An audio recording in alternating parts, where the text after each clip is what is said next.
la thématique. TV segmentée, je vais commencer déjà par me présenter. C'est moi sur la photo l'année dernière. Qui je suis? Moi, je suis un peu tombé dans les médias, dans la pub à l'époque où il n'y avait pas d'internet et où moi, quand j'étais petit, je pensais qu'il y avait quelqu'un derrière la télé. Et je passais derrière la télé pour voir s'il n'y avait pas quelqu'un qui se planquait pour finalement apparaître devant l'écran. Et puis plus tard, j'ai compris qu'il n'y avait personne. Mais quand j'ai entendu qu'il y avait des façons de comptabiliser les gens qui regardaient la télé, je me suis dit, putain, c'est pas possible, il y a une caméra qui nous regarde. Et en fait, ils savent qu'on regarde la télé. Mais non, c'était pas encore le cas. L'audience, je ne sais pas si tout le monde sait comment ça fonctionne, l'audience télé, mais globalement, il y a un échantillon. Mediamat, et puis quand vous avez une zapette comme ça à la maison, vous êtes sélectionné parce que vous êtes grand, beau, intelligent, enfin vous avez de l'argent, bref, mais aussi l'inverse. Vous êtes dans votre famille, et puis quand vous regardez la télé, vous appuyez sur un bouton, et puis comme tout le monde fait la même chose dans l'échantillon, et que ça représente la population française, le lendemain, vous avez les audiences qui tombent à peu près à 7h du mat, et puis ouais, super, on est premier, on a fait 10 millions de téléspectateurs, ça arrive très peu maintenant, c'est un peu rare, mais sur des événements comme la Coupe du Monde, ce genre de choses. Les élections présidentielles, moi je représente BFM Télé, c'est des choses qui finalement nous marquent et nous disent on a telle audience sur telle émission, etc. Et c'est ce qui fait le ranking des chaînes de télé.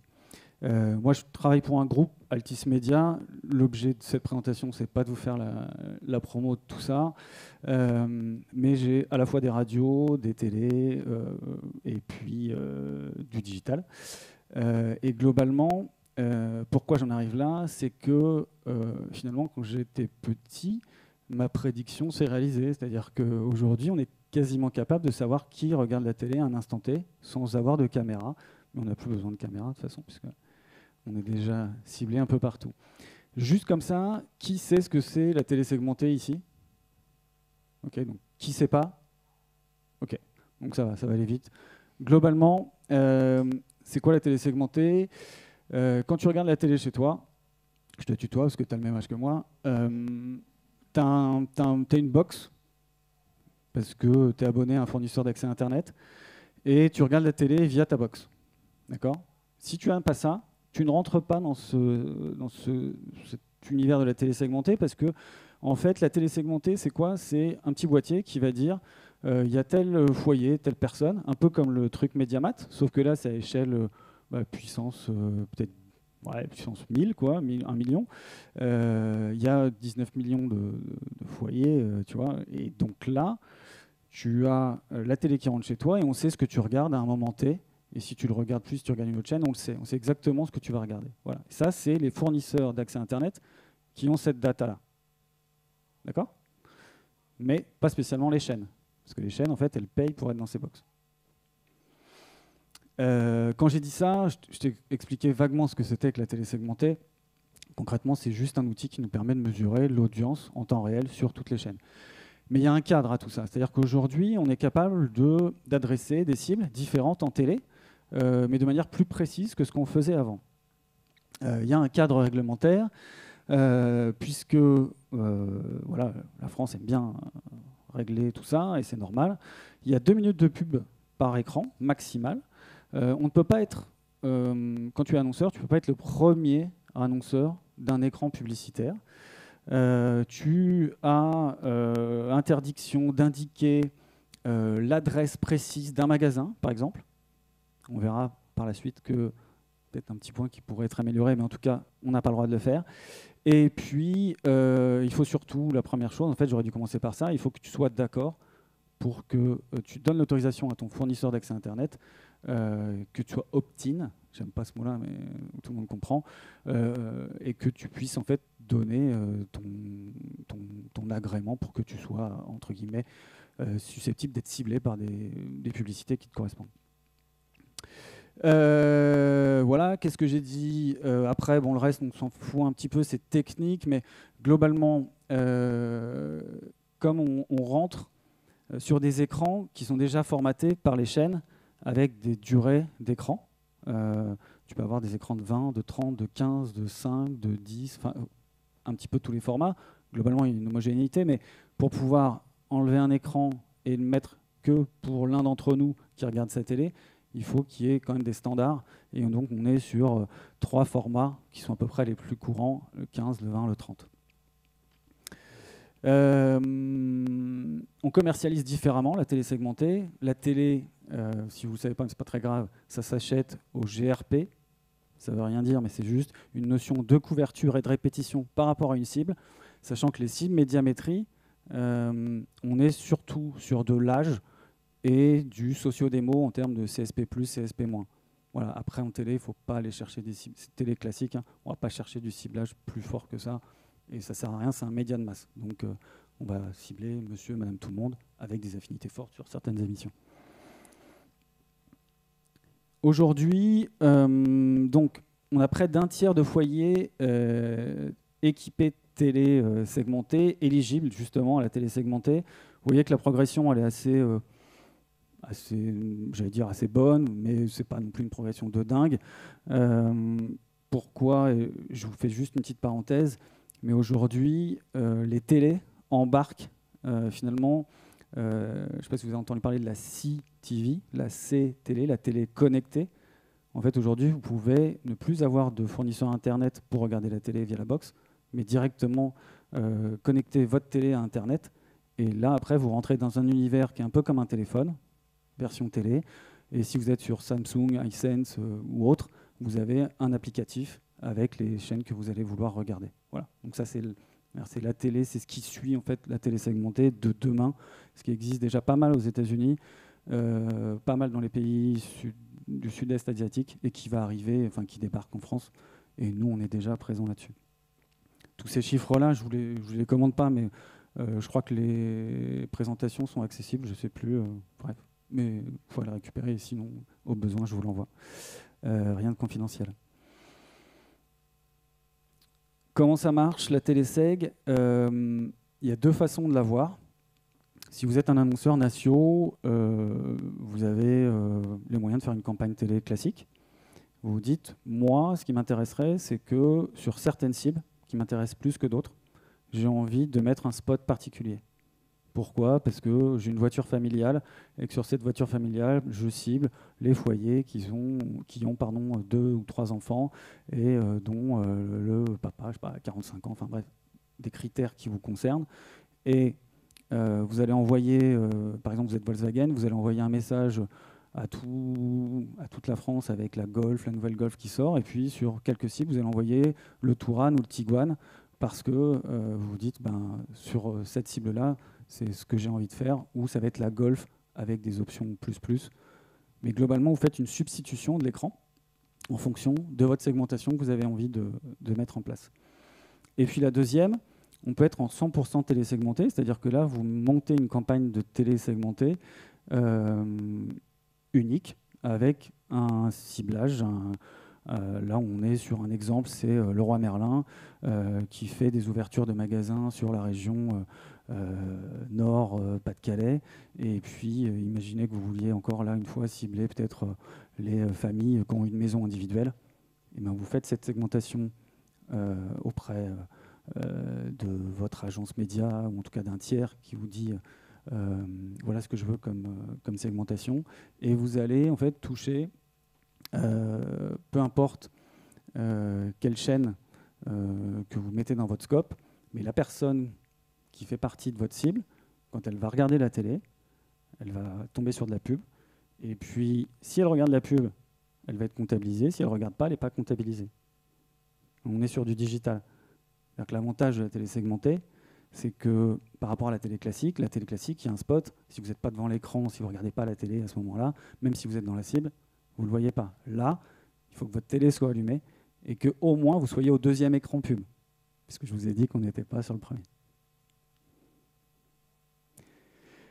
Ce qui nous intéresse, pourquoi faire cette étude et pourquoi vous la présenter? La télé, ça coûte cher, les médias, ça coûte cher.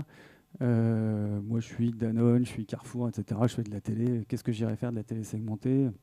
Montrez-moi que ça marche et pourquoi ça marche. C'est aussi simple que ça. Et puis, nous, on est des fournisseurs de contenu et il faut qu'on les rémunère le mieux possible. La télé segmentée, c'est un certain coût par rapport à la télé. On est d'un rapport de 1 à 3. Voilà, je ne fais pas comment dire, de faux suspense. Et il faut aussi convaincre les annonceurs que si on fait de la télé segmentée, c'est plutôt pertinent et il y a des raisons de l'en faire sur des spécificités, notamment, vous allez la voir. Globalement, ce qui a été fait majoritairement, c'est du géociblage. Voilà, donc soit de la surpression, soit ce que je vous ai montré en fait avant, c'est-à-dire on substitue et puis on va faire de la surpression sur certaines zones, soit on fait de la TV seg classique, 100% sur une région. Donc vous voyez, hein, le nombre de campagnes, bon, c'est pas très intéressant, mais pour vous montrer, entre 2021 et 2022, on a multiplié par 3 le nombre de campagnes. Donc ça y est, ça devient une habitude pour les annonceurs. 700 annonceurs au global. Donc une fois qu'on a passé le top 20, top 50 des gros annonceurs français, hein, qui mettent quasiment 80% du chiffre en médias, bah, finalement on voit qu'il y a pas mal d'annonceurs qui sont intéressés. Et donc ça ouvre le média télé à des annonceurs qui potentiellement se disent moi, la télé, c'est trop cher pour moi, je ne peux pas y aller. La télé segmentée, ça peut les aider là-dessus. Et vous voyez qu'après, en termes de sectorisation, on est sur tous les secteurs, globalement.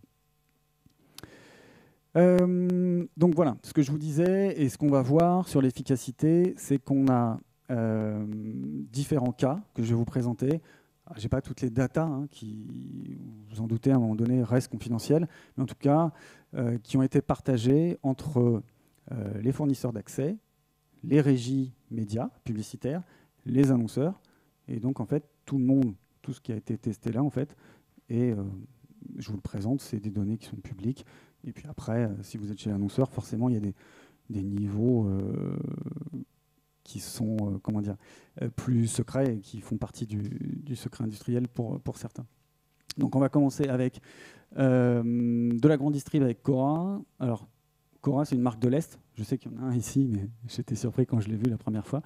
Mais c'est plutôt une marque qui s'est implantée à l'Est. Des annonceurs régionaux, donc deux marques. Il y en a une que vous connaissez, je ne sais pas si vous la connaissez, mais Carola, moi je ne savais pas ce que c'était. C'est des eaux, c'est pareil, c'est une marque de l'Est. Et puis Bretz, je ne vous fais pas la blague, vous la connaissez. Et ensuite, on sera sur un best case avec Deliveroo et le dernier sur l'automobile, ce ne sera pas le dernier je crois, mais bref, sur Peugeot qui avait une problématique sur la 2008. Tout ça, je vous le passe, on rentre dans le vif du sujet. Cora, globalement, qu'est-ce qui se passe? C'est la grande distrib, donc pareil, hein, la grande distrib est arrivée en télé il y a 3-4 ans, je ne sais plus. Globalement, son objectif, c'était de mesurer l'apport incrémental, encore une fois, d'une campagne en télé segmentée. Hop là. Ah, j'ai fait la connerie. Ouais, j'ai pas regardé. Globalement, ce qu'on fait, c'est qu'on fait deux panels. Merci. Donc, on fait une zone avec, une zone sans. Marketing scan, je ne sais pas si ça vous parle. Donc c'est prouvé, hein, c'est-à-dire qu'ils font à peu près la même chose pour tous les annonceurs qui font des études avec eux. Une zone avec, une zone sans, on regarde en fait finalement après l'effet de la TV seg qu'on a pu isoler.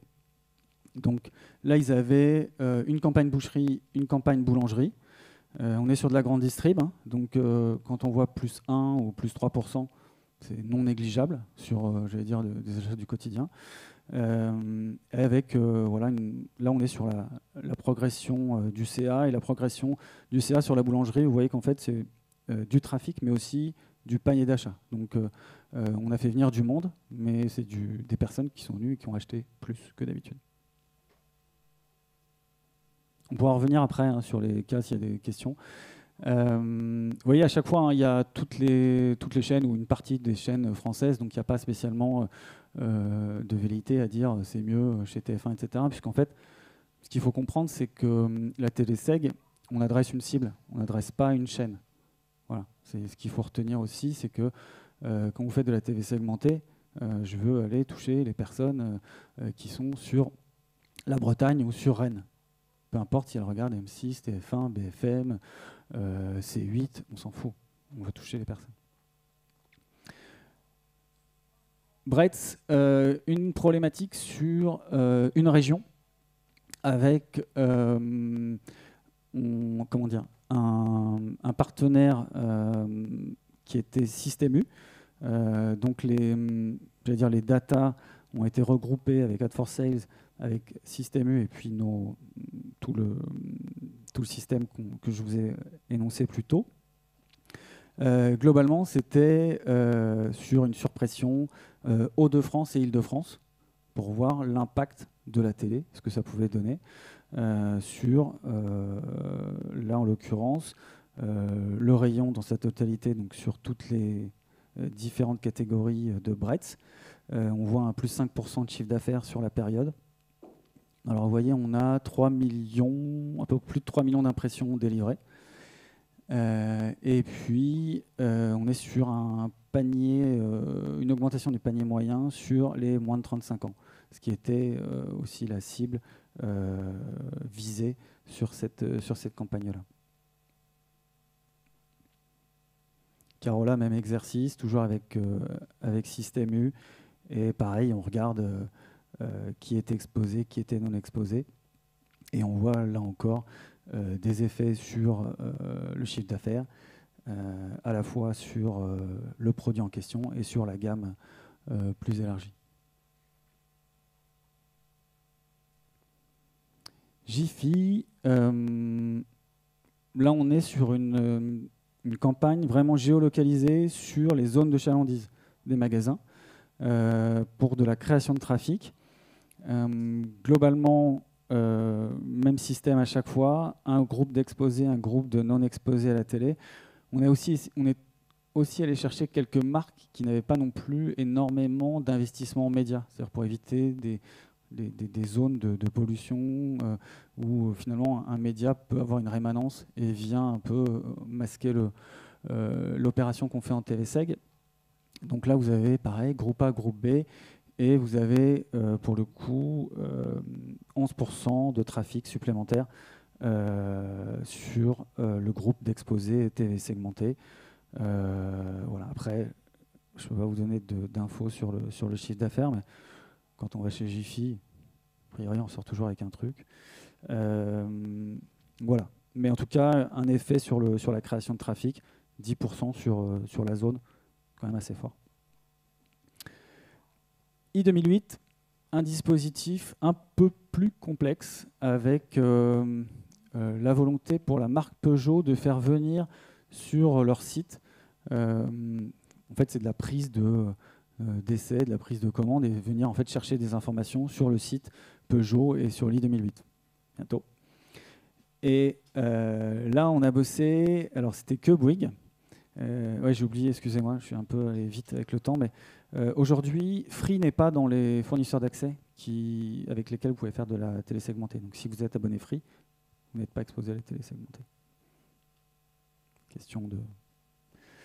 Et donc voilà, donc là, cette opération s'est faite seulement sur Bouygues Télécom, donc les abonnés Bouygues, et vous avez eu en fait des audiences sur la cible, donc c'était plutôt, je ne sais plus si je l'ai marqué, oui ça, les foyers, maisons individuelles, avec justement une copie spécifique. Donc on était vraiment sur de la surpression sur Peugeot.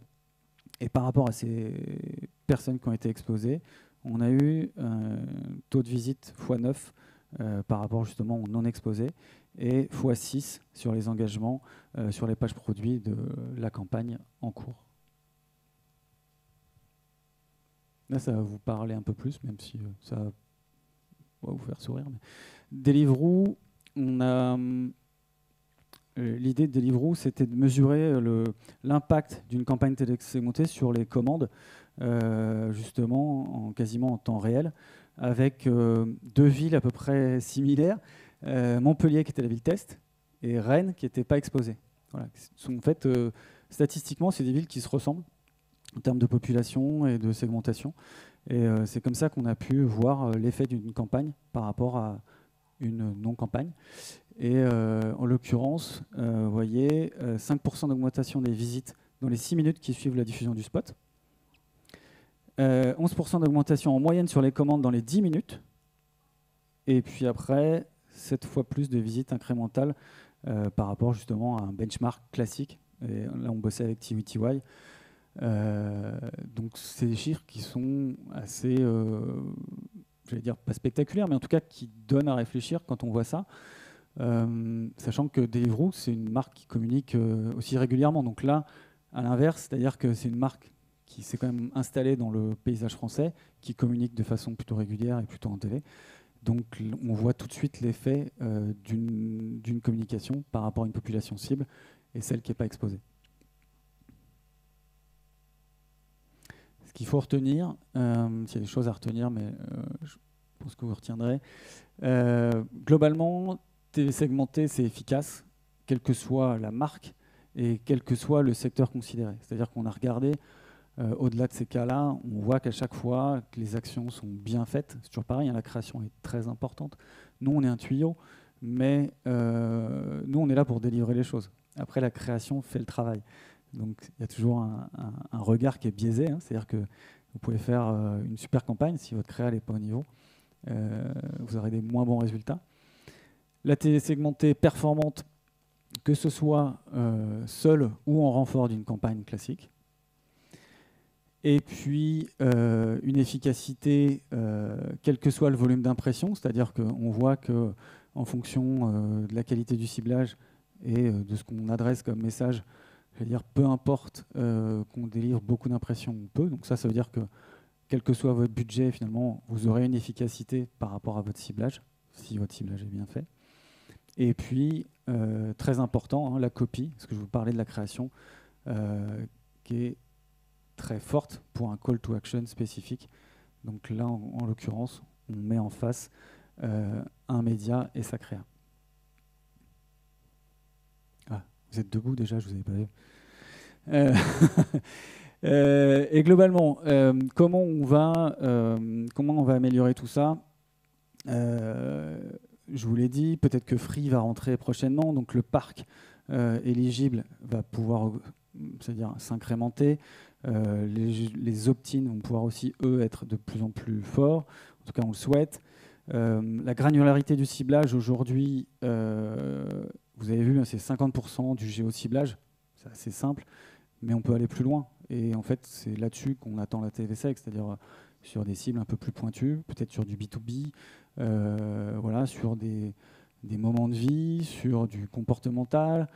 Et après, j'allais dire le Graal, hein, c'est l'onboarding de data, où justement on est un annonceur, on vient avec notre data et puis on la met dans le système et on travaille justement tout l'écosystème avec ça.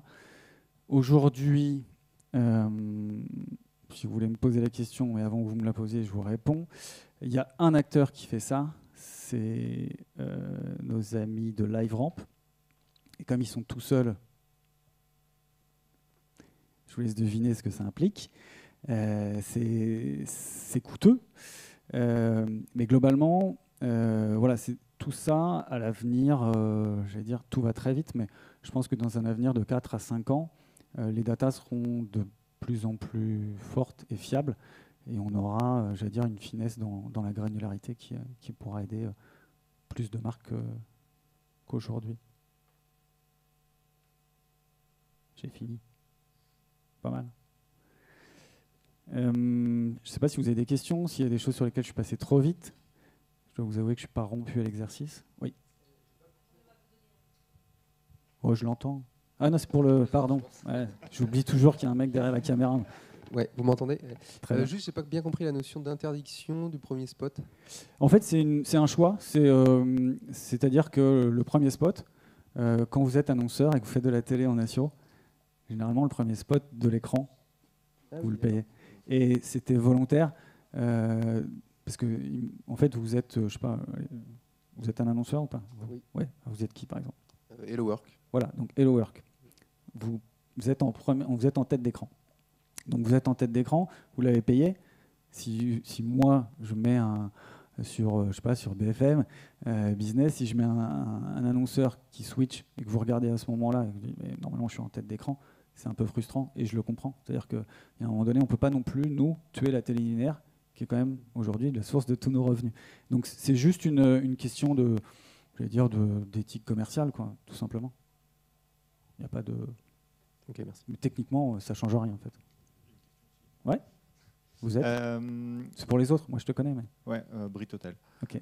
Du coup, en termes d'éligibilité, parce que ça fait plusieurs années moi qu'on me parle de TV segmenté et qu'on me dit, bah tiens, il y a de plus en plus de foyers éligibles, ce petit truc qu'on avait au début qui dit, actuellement on a tant de foyers éligibles, il va y en avoir de plus en plus. Alors déjà, donc il n'y a pas Free pour des questions de pognon. Ouais, c'est des questions de... En fait, et de deux, c'est surtout, plus. moi, ce qui me turlupine, c'est comment est-ce que vous allez arriver en tant que... Enfin, parce que tout ça, c'est les grosses régies qui sont intéressées par ça. Comment est-ce que vous allez arriver à faire en sorte d'avoir l'opt-in des gens pour... parce que le fait d'être équipé, il faut déjà que la personne soit équipée avec une box. Il y en a de plus en plus. Ouais. Mais en plus, il faut que la personne ait accepté de recevoir des pubs en segmenté. Oui. Et quand on sait le nombre de personnes qui cochent la case « oui, je veux recevoir des trucs, machin », il y en a de moins en moins. Qu'est-ce qui est mis en place par rapport à ça, Franck? Alors ça, c'est la question, elle est adressée aux opérateurs, en fait. C'est-à-dire que moi, j'ai pas la double casquette, mais presque.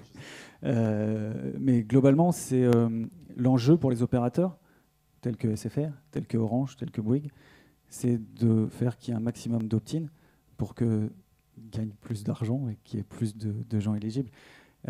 Après, c'est de la technique d'onboarding des personnes qui prennent un abonnement chez ceux que je viens de citer pour qu'on essaye d'augmenter les choses. Ça ne se fera pas, c'est-à-dire qu'on n'aura pas une couverture totale France entière de la TV Seg. C'est ubuesque, c'est comme la TNT, ça a mis tellement de temps. Alors la TV Seg prend le pas plus vite, mais ce que je disais en tout début, c'est-à-dire qu'aujourd'hui, vos téléviseurs, quand vous les achetez, ils ont déjà la possibilité d'être connectés sans avoir un fournisseur d'accès programme, c'est-à-dire contenu, content production, quoi, broadcast. Donc demain, on branchera notre télé, elle sera reliée à Internet, puisqu'il n'y aura quasiment plus de diffusion hertzienne. Et on aura encore un autre système, c'est-à-dire que là, on aura des données qui seront via Samsung ou autres, et qui seront en fait propriété des chaînes. Donc là, il n'y aura plus d'intermédiaire. C'est-à-dire que moi, par exemple, si je suis BFM, si je suis Altice, je vais payer mon appli dans ma télé connectée, et puis en fait, tous les gens qui vont se connecter, je saurai qui c'est parce qu'il y aura un login, et je saurai d'où ils viennent, et que derrière, la data, en fait, c'est moi qui la traite. En fait, on désintermédie tout au fur et à mesure. Ok, merci. De rien. Voilà, c'est efficace, ça fonctionne. Ça marche en programmatique aussi, j'en ai pas parlé, mais on a des campagnes en programmatique sur la télé segmentée. Donc, c'est comme du digital avec la télé, quoi. C'est-à-dire qu'aujourd'hui, moi, ce que je dis aux annonceurs, c'est-à-dire que quand vous faites du digital, finalement, ça ne vous change pas, sauf que là, vous passez à la télé. Et on se rend compte qu'il y a quand même un impact. Alors, ce que je vous dis est non mesurable, mais on voit bien qu'il y a un impact. C'est-à-dire que plus l'écran est grand et plus l'impact est fort, même si on n'arrive pas toujours à le mesurer.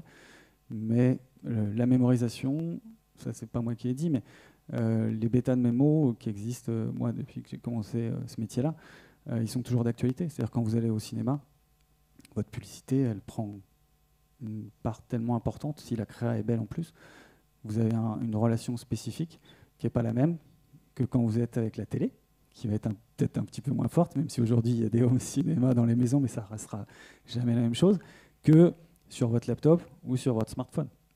Et ça, vous aurez beau faire des pieds et des mains, peut-être que demain, je sais pas, on aura des pubs en VR, mais pour l'instant, c'est pas le cas. Et en tout cas, voilà, ce qu'il faut voir, c'est que c'est un coût, et c'est toujours pareil, hein, des arbitrages. Moi, je pousse pas la téléseg à chaque fois, mais sur certaines choses, je pense qu'il y a vraiment des opportunités pour des annonceurs qui ont envie de tester et de mettre quelques moyens en face. Des tests en B2B, alors là, on n'en a pas. Voilà. En B2B, la difficulté du B2B, c'est qu'il faut aller chercher... chaque B2B a sa cible particulière. Et donc, plus la cible va être fine, et plus ça va être compliqué. Voilà, c'est toujours pareil. Aujourd'hui, sans vous mentir, mais je pense qu'on est capable d'aller sur... moi, je peux cibler du contexte, par exemple, intérêt pour BFM Business. C'est-à-dire que moi, j'ai une spécificité, c'est que j'ai BFM Business dans mes chaînes. Donc, je suis capable de vous dire, quand vous venez chez moi, je vais vous cibler toutes les personnes qui sont en suraffinité par rapport à BFM Business, au contenu BFM Business, sur mes chaînes. Et donc, que ce soit BFM, RMC Story, RMC Découverte, je suis désolé, mais c'est pour que vous compreniez. Si la personne, elle regarde Top Garage, mais qu'elle est fan de BFM Business et qu'elle l'écoute, et que je sais pas, c'est un dirigeant, mais qui est passionné de bagnole, eh bien, vous pouvez peut-être avoir votre pub parce que vous vous dites, tiens, je vais cibler les dirigeants ou les cadres d'entreprise qui sont fans de BFM Business, par exemple. C'est un exemple, mais qui... Voilà. Après, si vous me dites, je veux cibler je sais pas, les patrons des PME sur la région PACA ou sur la région Rhône-Alpes, on réduit complètement l'échantillon. Et justement, là, je pense qu'il faut faire appel à un tiers qui vienne fournir de la data. Soit vous l'avez, et on essaie de matcher et faire de la réconciliation de base, soit globalement, je vous dis, faites autre chose. Vous faites de la télé classique. Mais par exemple, j'ai encore le temps. Ouais. Moi, ce que je conseille sur mes assets, les personnes qui sont intéressées en fait, par la cible, on est souvent sur du dirigeant, du cadre d'entreprise, etc. Moi, j'ai beaucoup cette relation avec des annonceurs.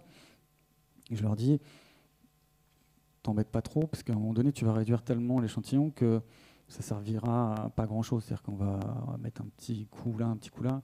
Et moi, je préfère rien faire plutôt que de faire ça. Et je leur dis, en revanche, ce qui peut être intéressant, c'est que globalement, c'est une cible qui se lève tôt, qui va shooter à l'info le matin. Et moi, j'ai BFM, j'ai RMC qui est en télé le matin, et j'ai BFM Business, j'ai Good Morning Business le matin. Donc, ce que je leur dis, c'est fais de la TV seg, je vise le prime, 6h, 9h, et puis on teste. Mais sur, j'allais dire après, sur du... Voilà, plus on va affiner, c'est toujours pareil, si vous me dites je veux cibler les médecins, aujourd'hui, l'échantillon, un médecin en plus, je ne sais pas, mais globalement, chez les fournisseurs d'accès, c'est Orange le plus avancé. Donc, Orange est capable de livrer quand même un paquet de data assez forte. Nous, on arrive en deuxième, et puis Bouygues est troisième, finalement, dans le ranking des fournisseurs d'accès Internet. Et en médecin, c'est peut-être pas le bon exemple, mais oui, je dois être capable d'aller cibler des professions libérales, par exemple. Voilà. Mais voilà.